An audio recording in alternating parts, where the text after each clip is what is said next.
ಓಂ ಶ್ರೀ ಸಾಯಿರಾಮ್. ಸತ್ಯಸಾಯಿ ವಾಹಿನಿ, ಅಧ್ಯಾಯ 15. ಮಟ್ಟಗಳು ಮತ್ತು ಹಂತಗಳು. ಹಿಂದೂ ಧರ್ಮವು ಅನೇಕ ದೇವರುಗಳ ಪೂಜೆಗೆ ಅವಕಾಶ ಕೊಡುತ್ತದೆ. ಇದರ ಫಲವಾಗಿ ಮತೀಯ ಕಲಹಗಳು, ಗುಂಪುಗುಳಿತನ ದೇಶದಾದ್ಯಂತ ಭೀತಿಯನ್ನು, ಅಶಾಂತಿಯನ್ನು ತುಂಬಿವೆ. ದೇಶದಲ್ಲಿ ಎಲ್ಲೆಲ್ಲೂ ಕಂಡುಬರುತ್ತಿರುವ ಅಂತಃ ಕಲಹಗಳಿಗೂ ತಳಮಳಗಳಿಗೂ ಈ ಒಂದು ಮೂಲದೋಷವೇ ಕಾರಣ ಎಂದು ಅನೇಕ ವಿಮರ್ಶಕರು ಆಲೋಚಿಸದೆ ಮಾಡುವ ಟೀಕೆ ಇದು. ಆದರೆ ಈ ನಿರ್ಣಯವು ಸರಿಯಾದುದಲ್ಲ. ತರ್ಕ, ವಿಚಾರ ಎಂಬ ಯಾವ ಶಕ್ತಿಯೂ ಇಲ್ಲದ ವ್ಯಕ್ತಿಗಳ ಹುಚ್ಚು ಕಲ್ಪನೆಯಿದು. ಪಾಶ್ಚಾತ್ಯ ದೇಶಗಳಲ್ಲಿ ಎಲ್ಲ ದೇಶ ನಿವಾಸಿಗಳು ಹೆಚ್ಚು ಕಡಿಮೆ ಕ್ರೈಸ್ತ ಧರ್ಮದ ಅನುಯಾಯಿಗಳು. ಅವರೆಲ್ಲರೂ ಒಬ್ಬನೇ ದೇವರನ್ನು ಕೊಂಡಾಡಿದರೂ ಒಬ್ಬರನ್ನೊಬ್ಬರು ಅತ್ಯಂತ ಭಯಂಕರವಾಗಿ ವನ್ಯ ಮೃಗಗಳಿಗಿಂತಲೂ ಕ್ರೂರವಾದ ವಿಧಾನಗಳಿಂದ ಕೊಲೆ ಮಾಡುತ್ತಿದ್ದಾರೆ. ಘರ್ಷಣೆಯ ಪ್ರದೇಶದಿಂದ ಅತಿ ದೂರದಲ್ಲಿರುವ ಜನರನ್ನೂ, ಮುಗ್ಧರಾದ ಸ್ತ್ರೀಯರನ್ನೂ, ಮಕ್ಕಳು, ಮುದುಕರನ್ನೂ ನಿರ್ದಾಕ್ಷಿಣ್ಯವಾಗಿ ಅಗಾಧವಾದ ಬೆಂಕಿಯಿಂದ ಅಳಿಸಿ ಹಾಕುವ ಯುದ್ಧಗಳನ್ನು ಅವರು ನಡೆಸುತ್ತಿಲ್ಲವೇ? ಆ ಹೃದಯಹೀನ, ಅಪಮಾನಕರ, ಮೂರ್ಖತನವಾದ ರಾಕ್ಷಸೀಯ ಆತ್ಮಘಾತಕ ಕೃತ್ಯಗಳಿಗೆ ಅವರ ಧರ್ಮ ಮೂಲ ಕಾರಣವೇನು? ನಿಜ, ಅವರೆಲ್ಲರೂ ಒಂದು ಧರ್ಮಕ್ಕೆ ಸೇರಿದವರು, ಒಬ್ಬನೇ ಭಗವಂತನನ್ನು ಪೂಜಿಸುವವರು. ಆದರೆ ಆ ಸ್ತುತಿಯ ಹಿಂದೆ ಒಂದು ವಿಷದ ಎಳೆ ಹರಿಯುತ್ತಿದ್ದು ಸಂಪೂರ್ಣ ವ್ಯಕ್ತಿತ್ವವನ್ನು ಕಲುಷಿತಗೊಳಿಸುತ್ತಿರಬೇಕು.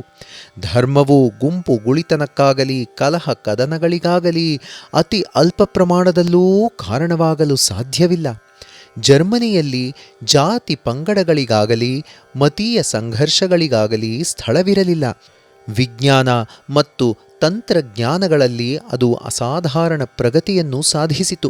ತನ್ನ ಸಾಮರ್ಥ್ಯ, ಧೈರ್ಯ, ವೀರಗಳಿಂದಾಗಿ ಅದು ದೇಶಗಳಲ್ಲೇ ಮೊದಲ ಪಂಕ್ತಿಯಲ್ಲಿ ಶೋಭಿಸಿತು. ಇಂತಹ ದೇಶವು 4 ಹೋಳುಗಳಾಗಿ ಒಡೆಯಿತು. ಒಂದೊಂದು ತುಂಡನ್ನು ಬೇರೆ ಬೇರೆ ರಾಷ್ಟ್ರಗಳು ಆಳಿದವು. ಧಾರ್ಮಿಕ ಭಿನ್ನತೆಗಳಾಗಲಿ ಮತೀಯ ಸಂಘರ್ಷಗಳಾಗಲಿ ಇರದ ಜಪಾನ್ ದೇಶ ಕೂಡ ಕೆಲವು ವರ್ಷಗಳ ಕಾಲ ಇತರ ದೇಶಗಳ ದ್ವೇಷವನ್ನು ಅನುಭವಿಸಬೇಕಾಯಿತು. ಇದಕ್ಕೆ ಕಾರಣವೇನು? ದೇಶಗಳ ಅವನತಿಗೆ ಧರ್ಮವೊಂದೇ ಕಾರಣವಾಗುವುದು ಸಾಧ್ಯವಿಲ್ಲ. ಭಿನ್ನಾಭಿಪ್ರಾಯಗಳಿಲ್ಲದ ಒಂದು ಪ್ರಪಂಚವನ್ನು ಯಾರಿಗೂ ಕಲ್ಪಿಸಿಕೊಳ್ಳುವುದು ಕೂಡ ಸಾಧ್ಯವಿಲ್ಲ. ಆಂತರಿಕವಾದ ಬುದ್ಧಿಯ ಚಿಲುಮೆಗಳಿಂದಲೂ ಪ್ರಭಾವಗಳ ಒಟ್ಟು ಪರಿಣಾಮದಿಂದಲೂ ಭಿನ್ನಾಭಿಪ್ರಾಯಗಳು ಜನಿಸುತ್ತವೆ. ಪ್ರತಿಯೊಬ್ಬನ ಜೀವನವೂ ಈ ಬುದ್ಧಿ ಮತ್ತು ಪರಿಣಾಮಗಳ ಬಾಹ್ಯ ಅಭಿವ್ಯಕ್ತಿ ಅಷ್ಟೇ. ಜಡ ಮತ್ತು ಚೇತನ ವಸ್ತುಗಳೆಲ್ಲವೂ ಬುದ್ಧಿಯ ಬೇರೆ ಬೇರೆ ಹಂತದ ಅಭಿವ್ಯಕ್ತಿಗಳು. ಗಿಣಿಯು ತನ್ನ ನೋಟವನ್ನು ಒಂದು ನಿರ್ದಿಷ್ಟ ರೀತಿಯಲ್ಲಿ ಬೀರುತ್ತದೆ. ಒಂದು ಕಾಗೆಯು ಅದನ್ನೇ ಬೇರೊಂದು ರೀತಿಯಲ್ಲಿ ಮಾಡುತ್ತದೆ.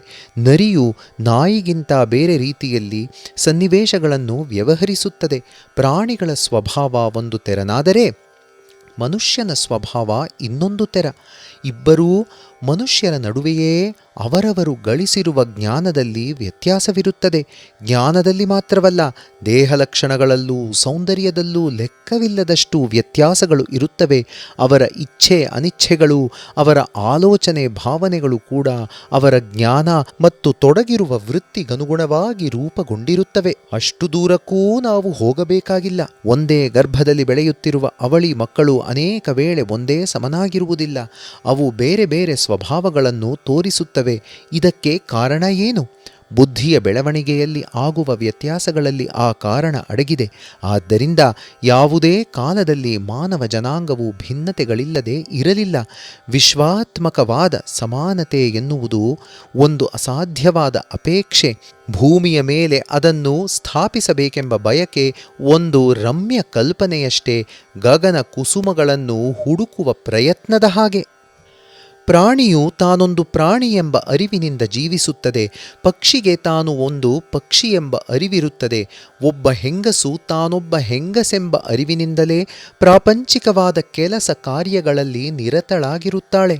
ಹಾಗೆಯೇ ಮನುಷ್ಯನು ನಿದ್ದೆಯಿಂದ ಎಚ್ಚೆತ್ತಾಗಿನಿಂದ ವ್ಯಕ್ತಿಯ ಅರಿವು ಉದ್ದಕ್ಕೂ ಮತ್ತೆ ಅವನನ್ನು ನಿದ್ದೆಯು ಆಕ್ರಮಿಸುವವರೆಗೂ ವ್ಯತ್ಯಾಸಗೊಳ್ಳದೆ ಮುಂದುವರಿಯುತ್ತದೆ.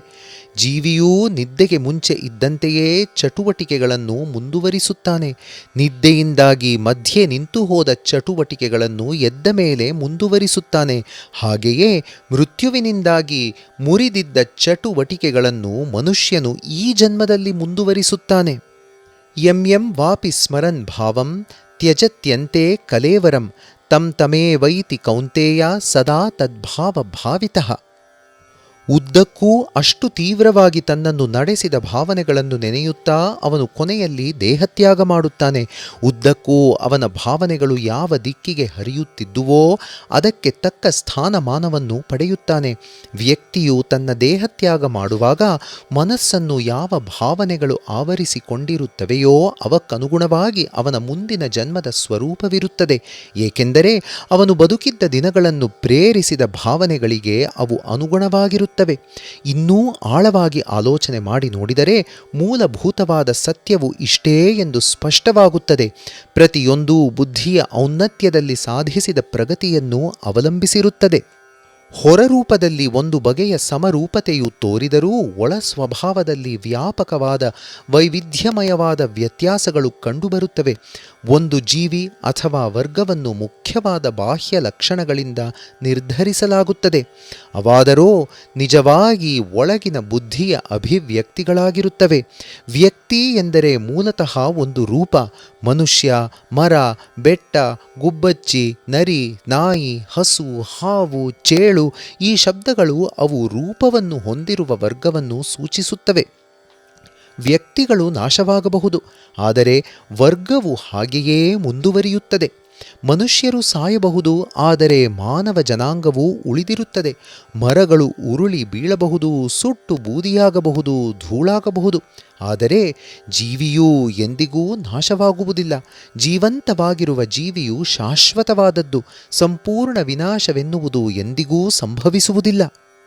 ನಮ್ಮ ದಿನನಿತ್ಯದ ಜೀವನದಲ್ಲಿ ಅನುಭವಕ್ಕೆ ಬರುವ ಅತಿ ಸಣ್ಣ ವಿಷಯಗಳನ್ನು ವಿಶ್ಲೇಷಿಸಿದರೂ ಸತ್ಯಗಳು ನಮ್ಮ ಎದುರಿಗೆ ಸ್ಪಷ್ಟವಾಗಿ ಕಾಣಿಸುತ್ತದೆ. ಮಾನವ ವರ್ಗಕ್ಕೆ ಸೇರಿದ ಪ್ರತಿಯೊಬ್ಬನಲ್ಲೂ ಮಾನವ ಲಕ್ಷಣಗಳಿರುತ್ತವೆ ಎಂದು ಹೇಳುತ್ತೇವೆ. ಆದರೆ ಒಬ್ಬ ವ್ಯಕ್ತಿಯನ್ನು ವಿಶ್ಲೇಷಿಸಿ ನೋಡಿದಾಗ ಅವನ ಗುಣಗಳು ಮತ್ತು ಅಭ್ಯಾಸಗಳಿಗೆ ಪ್ರಸ್ತುತ ಸ್ಥಾನಮಾನ ಮತ್ತು ಭವಿಷ್ಯದ ಸಾಧ್ಯತೆಗಳು ಇವುಗಳಿಗೆ ಹೆಚ್ಚಿನ ಗಮನವನ್ನು ಕೊಡುತ್ತೇವೆ. ಹಸುಗಳೆಲ್ಲವೂ ಒಂದು ಜೀವಿ ವರ್ಗಕ್ಕೆ ಸೇರುತ್ತವೆ. ನಾವು ಒಂದು ಹಸುವನ್ನು ಕೊಳ್ಳಬಯಸಿದಾಗ ಅದರ ತಂದೆ ತಾಯಿ ಯಾವುವೋ ಎಂದು ತಿಳಿದುಕೊಳ್ಳಲು ಪ್ರಯತ್ನಿಸುತ್ತೇವೆ. ಅದರ ದೇಹದ ಮೇಲೆ ಮಂಗಳಕರವಾದ ಗುರುತುಗಳಿವೆಯೇ ಎಂದು ನೋಡುತ್ತೇವೆ. ಅದು ತುಂಬಾ ಹಾಲು ಕರೆಯಬೇಕು, ಮುದ್ದಾದ ಪುಟ್ಟ ಶಾಂತವಾದ ಪ್ರಾಣಿಯಾಗಿರಬೇಕು. ಈ ಅಪೇಕ್ಷಣೀಯ ಗುಣಗಳುಳ್ಳ ಹಸುಗಳ ಹಾಗೆಯೇ ಅದೂ ಒಂದು ಎಂಬಷ್ಟೇ ಕಾರಣದಿಂದ ನಾವು ಆಕರ್ಷಿತರಾಗುವುದಿಲ್ಲ. ಒಂದು ಗೊಡ್ಡು ಹಸುವನ್ನೋ ಅಂಕೆಯಲ್ಲಿಡಲಾಗದ ಕಾಡು ಹಸುವನ್ನೋ ನಾವು ಕೊಳ್ಳುವುದಿಲ್ಲ. ಆದ್ದರಿಂದ ಎಲ್ಲ ಮನುಷ್ಯರೂ ಹೆಚ್ಚು ಅಥವಾ ಕಡಿಮೆಯಾಗಿ ಸಮರೂಪವುಳ್ಳವರಾಗಿದ್ದರೂ ಮೌಲ್ಯಮಾಪನ ಮಾಡುವಾಗ ಒಬ್ಬನ ಗುಣಗಳನ್ನು ಮಟ್ಟಿಗೆ ಆಧಾರವಾಗಿ ತೆಗೆದುಕೊಳ್ಳುತ್ತೇವೆ. ಇನ್ನೊಂದು ವಿಷಯವಾಗಿ ಆಳವಾದ ಆಲೋಚನೆ ಮಾಡಬೇಕು. ಆಗ ಮೇಲು ಕೀಳು ಎಂಬ ವ್ಯತ್ಯಾಸಗಳು ಸಹಜವಾದ ಪ್ರತಿಕ್ರಿಯೆಗಳು ಎಂಬುದು ಅರ್ಥವಾಗುತ್ತದೆ. ಸಾಮಾನ್ಯವಾಗಿ ಮಲಮೂತ್ರಗಳು ಎಲ್ಲ ಕಡೆಯೂ ಸಮಾನವಾಗಿ ಅಶುಚಿಯಾದುವು. ಆದರೆ ಹಸುವಿನ ಮೂತ್ರವನ್ನು ಮಾತ್ರ ಪವಿತ್ರವಾದುದೆಂದು ಭಾವಿಸಲಾಗುತ್ತದೆ. ಇತರ ಪ್ರಾಣಿಗಳ ಮಲಮೂತ್ರಗಳನ್ನು ಪವಿತ್ರವೆಂದು ಪರಿಗಣಿಸುವುದಿಲ್ಲ. ಅವು ಖಂಡಿತವಾಗಿಯೂ ಅಪವಿತ್ರ. ಬೆಂಕಿಯನ್ನು ಉದಾಹರಣೆಗೆ ತೆಗೆದುಕೊಳ್ಳಿರಿ. ಯಾವುದೇ ರೂಪದಲ್ಲಿದ್ದರೂ ಬೆಂಕಿ ಬೆಂಕಿಯೇ. ಮನೆಗಳಲ್ಲಿ ದೀಪಗಳನ್ನು ಹಚ್ಚುತ್ತೇವೆ. ನಮ್ಮ ಮನೆಯ ಒಲೆಗಳಲ್ಲಿ ಬೆಂಕಿ ಉರಿಯುತ್ತದೆ. ಯಜ್ಞ ಕಾರ್ಯಗಳನ್ನು ನಡೆಸುವ ಹೋಮಾಗ್ನಿಯಿದೆ. ಇದನ್ನು ಪೂಜಿಸಿ ಗೌರವಿಸಲಾಗುತ್ತದೆ. ಜನರು ಅದರೆದುರಿಗೆ ಬಾಗಿ ನಮಸ್ಕರಿಸುತ್ತಾರೆ. ದೀಪ ಮತ್ತು ಒಲೆಗಳಲ್ಲಿರುವ ಅಗ್ನಿಯನ್ನು ಯಾರೂ ಹಾಗೆ ಗೌರವಿಸುವುದಿಲ್ಲ. ಬೆಂಕಿಯನ್ನು ಸ್ಮಶಾನದಲ್ಲಿ ಹೆಣವನ್ನು ಸುಡಲು ಉರಿಸಿದರೆ ಅದು ಬೇರೆ ಯಾವ ಉಪಯೋಗಕ್ಕೂ ಸಲ್ಲಲಾರದು, ಅಪವಿತ್ರವಾಗಿ ಬಿಡುತ್ತದೆ. ಅದರ ಮೇಲೆ ಯಾರೂ ರೊಟ್ಟಿಯನ್ನು ಬೇಯಿಸುವುದಿಲ್ಲ. ಯಾರೂ ಅದರೆದುರು ನಮಸ್ಕರಿಸಿ ಪೂಜಿಸುವುದಿಲ್ಲ. ಏಕೆಂದರೆ ಅದನ್ನು ಕೆಳಮಟ್ಟದ್ದು, ಅಪವಿತ್ರ, ಕಲುಷಿತ ಎಂದು ಭಾವಿಸಲಾಗುತ್ತದೆ. ಹಾಗೆಯೇ ಮನುಷ್ಯರಲ್ಲಿ ಸಮರೂಪದ ದೇಹ ಸ್ವರೂಪವಿದ್ದರೂ ಪ್ರತಿಯೊಂದು ದೇಹದ ಮತ್ತು ಅವನು ಧರಿಸಿರುವ ವಿವಿಧ ಕೋಶಗಳ ವೈಶಿಷ್ಟ್ಯಗಳು ಬೇರೆ ಬೇರೆಯಾಗಿರುತ್ತವೆ. ಅವನ ಗುಣಗಳು, ಕಾರ್ಯ ಚಟುವಟಿಕೆಗಳು, ವ್ಯತ್ಯಾಸಗಳು ಇವುಗಳನ್ನು ಗಮನಿಸಲಾಗುತ್ತದೆ. ಕೆಲವರನ್ನು ಉತ್ತಮರೆಂದೂ ಇನ್ನು ಕೆಲವರನ್ನು ಅಧಮರೆಂದೂ ಪರಿಗಣಿಸಬೇಕಾಗುತ್ತದೆ. ವಿದ್ಯುತ್ ಬಲ್ಬುಗಳು ಎಲ್ಲವೂ ಒಂದೇ ಸಮಾನದ ಬೆಳಕನ್ನು ಸೂಸುವುದಿಲ್ಲ. ಕೆಲವು ಉಜ್ವಲವಾಗಿರುತ್ತವೆ, ಇನ್ನು ಕೆಲವು ಮಸುಕಾಗಿರುತ್ತವೆ. ಕೆಲವು ಪೂರ್ಣ ಶಕ್ತಿಯಿಂದ ವ್ಯಕ್ತಪಡಿಸಿದರೂ ಇತರವು ಹಾಗೆ ಮಾಡಲಾರದೆ ಹೋದರೂ ಎಲ್ಲ ಬಲ್ಬುಗಳಲ್ಲೂ ವಿದ್ಯುತ್ತು ಇದ್ದೇ ಇರುತ್ತದೆ. ಜಗತ್ತು ವಿಕಾಸಗೊಳ್ಳಬೇಕಾದರೆ ಅರಿವಿನ ಮಟ್ಟಗಳು, ಪರಿಣತಿಯ ಹಂತಗಳು, ಮೇಲು ಕೀಳು, ಪವಿತ್ರ ಅಪವಿತ್ರ, ಧಾರ್ಮಿಕ ಅಧಾರ್ಮಿಕ ಇಂತಹ ಭಿನ್ನತೆಗಳನ್ನು ಒಪ್ಪಿಕೊಳ್ಳಲೇಬೇಕಾಗುತ್ತದೆ. ಅವು ಅಗತ್ಯವಾದುವು, ಅನಿವಾರ್ಯವಾದುವು. ಅವನ್ನು ಭಗವತ್ ಸಂಕಲ್ಪವು ರೂಪಿಸಿದೆ. ಜೈ ಸಾಯಿರಾಮ್.